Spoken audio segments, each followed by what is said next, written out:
किरण Balaji, madam किरण बालाजी,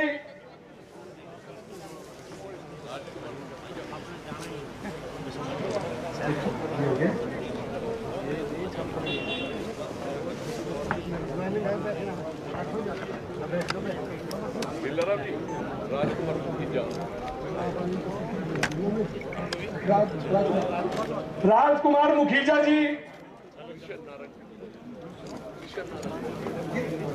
और उनके पश्चात कृष्ण नारंग जी शिव वाटिका से,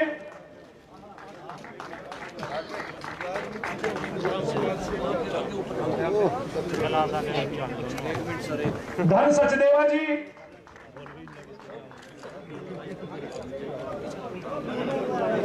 जो सीनियर सिटीजन वेलफेयर सभा है उसके सचिव हैं, धन सचदेवा जी। चलो बाकी बाद में कर लेंगे, देखना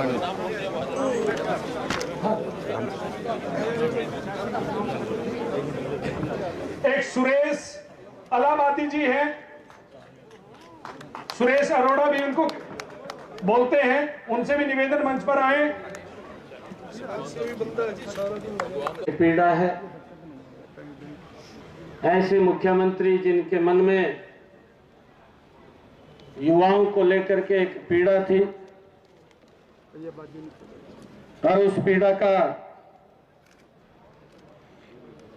जो साक्षात रूप देखने को मिला जब से आदरणीय मुख्यमंत्री जी ने 2014 में इस जिम्मेवारी को संभाला।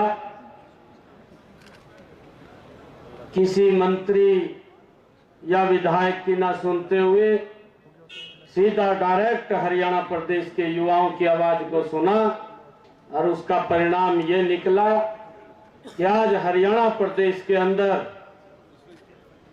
जो गरीब व्यक्ति है, जो पात्र व्यक्ति है और जिसने अपनी प्रतिभा को दिखाया है, ऐसे युवा को सम्मानित, उसको सम्मान देने का काम। आप सबका पार्टी परिवार में शामिल होने पर बहुत बहुत स्वागत और आप सबका दिल से धन्यवाद करता हूं। भाइयों, लगातार भारतीय जनता पार्टी की सदस्यता ज्वाइन कर रहे हैं बहुत राजनीतिक दलों के प्रमुख व्यक्ति, समाज के प्रतिष्ठित व्यक्ति और समाज के प्रमुख लोग जो विभिन्न क्षेत्र के अंदर जो अपनी प्रतिभा का विखान करते हैं, वो आज आदरणीय मुख्यमंत्री मनोहर लाल जी की नीतियों को स्वीकार करते हुए भारतीय जनता पार्टी की सदस्यता को ग्रहण कर रहे हैं। मैं सभी जो मंच पर आज भारतीय जनता पार्टी की सदस्यता जिन्होंने ग्रहण की है और उनके साथ जितने भी साथी यहाँ पर आए हैं उनको भी भारतीय जनता पार्टी की सदस्यता आज ग्रहण हुई है और उनको मैं सभी को बहुत बहुत बधाई और शुभकामनाएं देता हूं।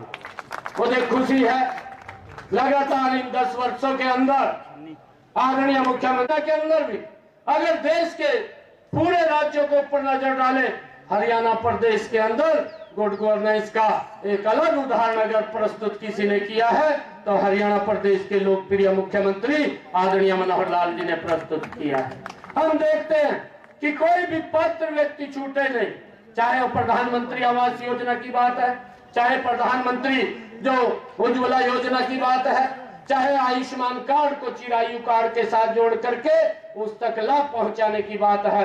लगातार सरकार लोगों के हित के अंदर थोड़े से क्षेत्र के अंदर ही विकास उसका सीमित रह जाता था, परंतु मनोहर लाल जी ने उस मिथ्या को नकारते हुए आज हरियाणा के 90 के 90 विधानसभा क्षेत्रों में सबका साथ, सबका विकास, सबका प्रयास और सबका विश्वास लेकर के हरियाणा प्रदेश का समान रूप से विकास कर रहे हैं। आज इस ज्वाइनिंग के कार्यक्रम में आप सब पधारे हैं, मैं पुनः आप सबका दिल से धन्यवाद करता हूं और आदरणीय मुख्यमंत्री मनोहर लाल जी का आज इस ज्वाइनिंग के कार्यक्रम के अंदर आज पधारे हैं, इनका मैं बहुत बहुत धन्यवाद, क्योंकि बहुत ही कीमती समय से उन्होंने यहाँ हमें समय दिया है इस ज्वाइनिंग के कार्यक्रम में। और आप सब भारतीय जनता पार्टी के सदस्य बने हैं। मैं आप लोगों से एक अपील भी करना चाहूंगा कि आप अपना मोबाइल निकाल करके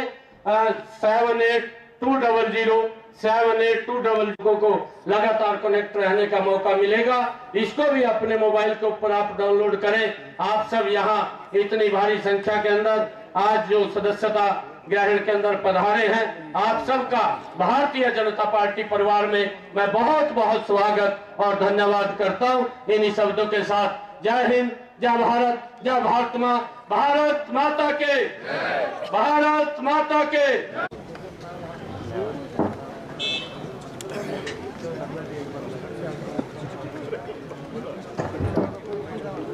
मंच पर विराजमान भारतीय जनता पार्टी के अपने प्रदेश के युवा और संघर्षशील अध्यक्ष तथा अपने लोकसभा क्षेत्र कैथल कुरुक्षेत्र के माननीय सांसद श्री नायब सिंह जी सैनी, पार्टी के अपने जिलाध्यक्ष कैथल श्री अशोक गुर्जर जी, जिलाध्यक्ष कुरुक्षेत्र श्री रवि बातान जी, यहाँ के अपने मंत्री बहन कमलेश ढाणा जी, विधायक श्री लीलाराम गुर्जर जी, श्री सुभाष सुधा जी, हैफेड के चेयरमैन भाई कैलाश भगत जी, सभी अन्य पार्टी के हमारे नए पुराने सभी वरिष्ठ नेतागण, आज मैं कुछ विशेष बधाई देना चाहता हूं आपको। सबसे पहली बधाई, आज श्री गुरु रविदास जी की जयंती है। आज के दिन से लेकर के उनकी गुण गाथा की, वो एक बहुत अच्छी सही दिशा में आगे बढ़ रहा है। दूसरी शुभकामना और बधाई कैथल के भारतीय जनता पार्टी के कार्यकर्ताओं को। यहाँ का अपना जो नया कार्यालय है, मैंने पहली बार ये देखा है, बहुत सुंदर कार्यालय आपने बनाया है, इसकी भी बहुत बहुत आपको बधाई।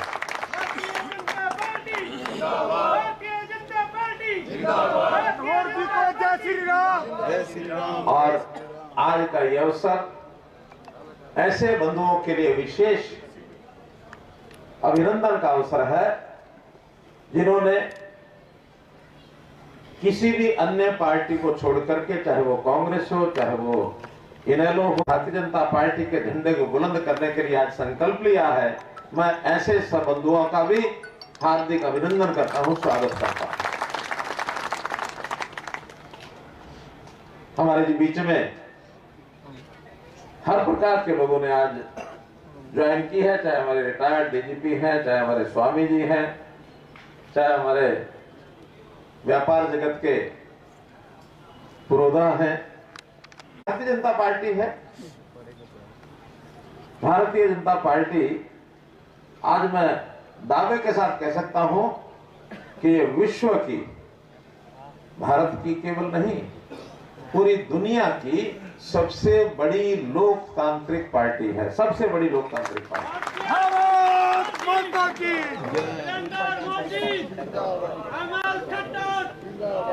मनोहर जी को जय श्री राम, जय श्री राम, जय श्री राम, मनोहर जी को जय श्री राम, जय श्री राम, जय श्री राम। इस पार्टी का विचार वैसे तो सन 1951 में शुरू हो गया था, जब देश आजाद हुआ था।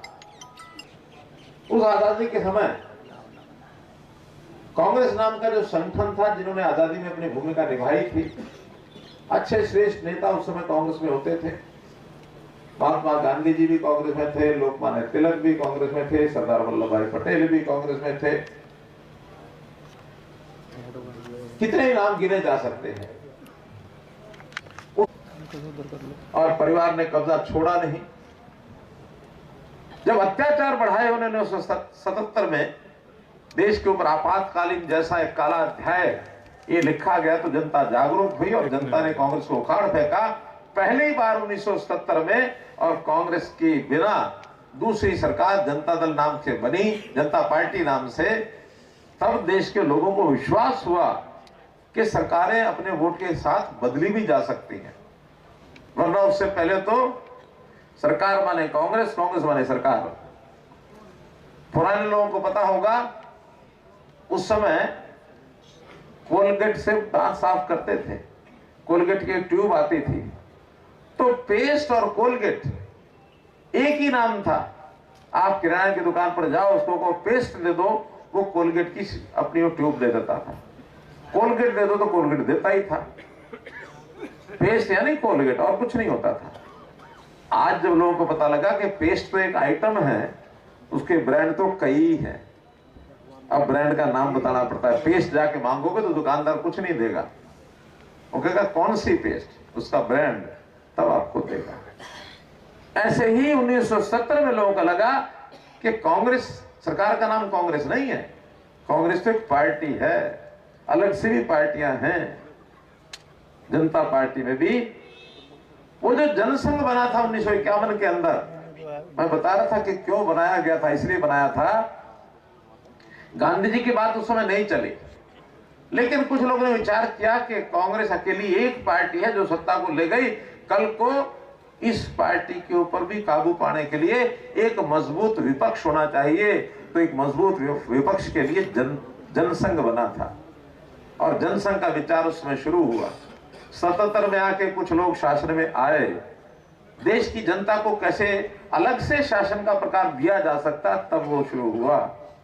और उसके बाद कई कारण थे, जनता पार्टी भी टूटी, फिर ये भारतीय जनता पार्टी 1980 में बनी। 80 का जो काल है वो भारतीय जनता पार्टी के जन्म का काल है, 6 अप्रैल को। और उसके बाद भी घटनाक्रम बदलते चले गए।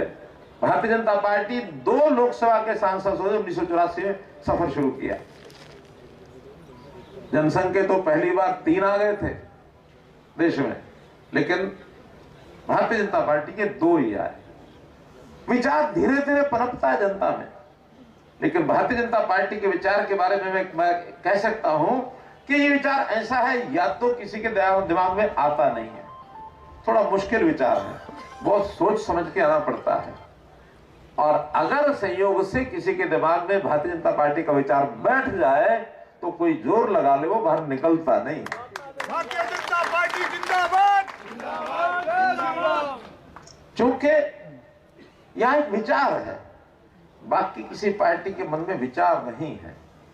उनके यहां सत्ता का एक लालच है, सत्ता मिल जाए, ये इनके प्रकार कैसे भी इधर से लाओ उधर से लाओ, कहीं की ईंट कहीं का रोड़ा, भानुमती का कुनबा जोड़ा, भंगी पार्टी हो गया राज। ये कांग्रेस भी करती रही है, बाकी सब पार्टियां भी यही करती रही हैं। विचारधारा नाम से कुछ नहीं आया आज तक, लेकिन भारतीय जनता पार्टी ने अपने विचार को धीरे धीरे बढ़ाते बढ़ाते वो जो 1984 की 2 सांसदों की पार्टी, आज देश की सबसे ज्यादा विधायक और सांसद रखने वाली पार्टी भारतीय जनता पार्टी, जिसके 303 सांसद इस पिछली लोकसभा में थे। 400 पार, 400 पार। तो मित्रों, ये सफर मैं इसलिए बता रहा हूं कि भारतीय जनता पार्टी लगातार बढ़ रही है, हर प्रदेश में बढ़ रही है। पहले नॉर्थ ईस्ट में नहीं होती थी, अब नॉर्थ ईस्ट के भी 7 राज्यों में, कुछ राज्यों में तो सरकार है, कुछ राज्यों में भी विधायक बढ़ने शुरू हुए हैं, आगे सरकार बनेगी।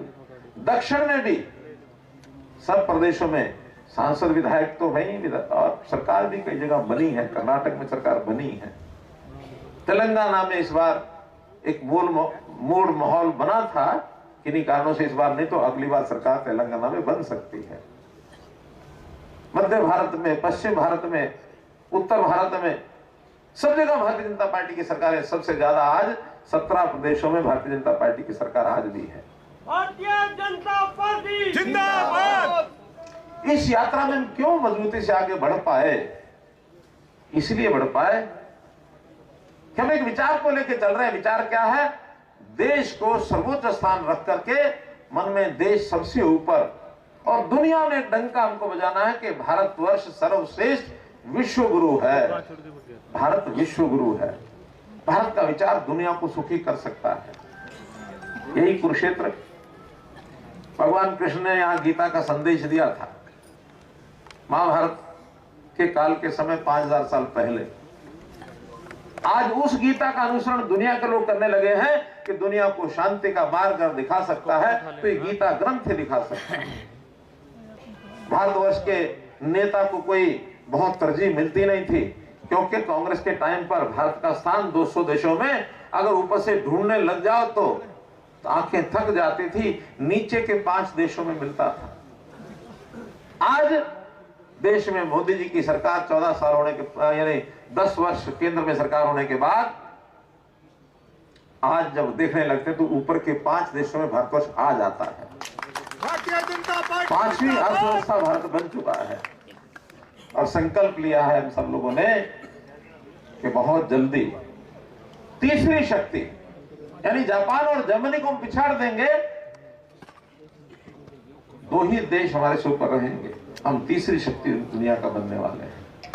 तो मित्रों, इस सफर को आगे करने के लिए बहुत रास्ते, बहुत कठिनाइयां, बहुत द्वेष, बहुत कुछ बातें रखी जा सकती है, लेकिन आज चूंकि अपने इस बड़े परिवार में बड़ी संख्या में लोग आए हैं, उन सबको पहला विश्वास तो मैं ये दिलाता हूं कि यहां बहुत बड़े नेता नहीं होते हैं, यहां सब कार्यकर्ता होते हैं। अगर किसी के मन में मैं बहुत बड़ा नेता था वहां, तो ये समझे कि यहां पहले से कोई नेता नहीं है, सब कार्यकर्ता हैं। तो आज सब आए हैं तो सब कार्यकर्ता बनके अपने साथ मिलकर के रहेंगे। जैसा एक सम्मान पुराने कार्यकर्ता भारतीय जनता पार्टी का होगा, वैसा सम्मान आज आए हुए किसी भी पार्टी से आने वाले कार्यकर्ता का, वो सम्मान आज भी उनको मिलेगा। सबके सम्मान का ध्यान हम रखते हैं। हर किसी व्यक्ति की उपयोगिता अपनी अपनी होती है। किस व्यक्ति में इतनी क्षमता है, योग्यता है, उसका विचार क्या है, वो समाज के लिए क्या सोचता है, वो देश को कहां मानता है। कांग्रेस में जो पीछे था, मैं पहले, मेरा घर पहले, मेरा परिवार पहले, देश जाए भाड़ में, लेकिन मोदी जी कहते हैं इंडिया फर्स्ट। नरेंद्र मोदी जिंदाबाद। वो कहते इंडिया फर्स्ट, पहले देश, बाद में प्रदेश के नाते, बाद में पार्टी के नाते, बाद में परिवार के नाते, उसके बाद लास्ट में मैं। बाकी पार्टियों में सबसे पहले मैं, भारतीय जनता पार्टी में सबसे आखिर में मैं। इतना सा अंतर समझ करके आगे बढ़ेंगे, कोई तकलीफ नहीं आएगी, कोई कठिनाई नहीं आएगी। संतोष, खुशी इस बात की मानो, क्या मैं किसी दूसरे के काम आ सका क्या, ये भाव रहेगा तो संतुष्टि मिलेगी। और अगर मैंने ये सोच लिया कि इतने साल हो गए एड़ी रगड़ते हुए, पैर घिसते हुए, मुझे क्या मिला, तो कभी खुश नहीं हो सकते आप लोग। इतना सा अंतर है। इस अंतर को लेकर के जो चल रहे हैं, चाहे वो सरकार में है, चाहे पार्टी में है, वो सबकी खुशी, सबकी प्रसन्नता ये भरपूर है। और एक बात कांग्रेस के बारे में इतना मैं कह रहा हूं कि एक बात गांधी जी की इच्छा पूरी होती दिख रही है मुझे। हमारे आज के नेता, युवा युवराज कांग्रेस के, वो कहते हैं मैं गांधी जी का बहुत बड़ा अनुयायी हूं।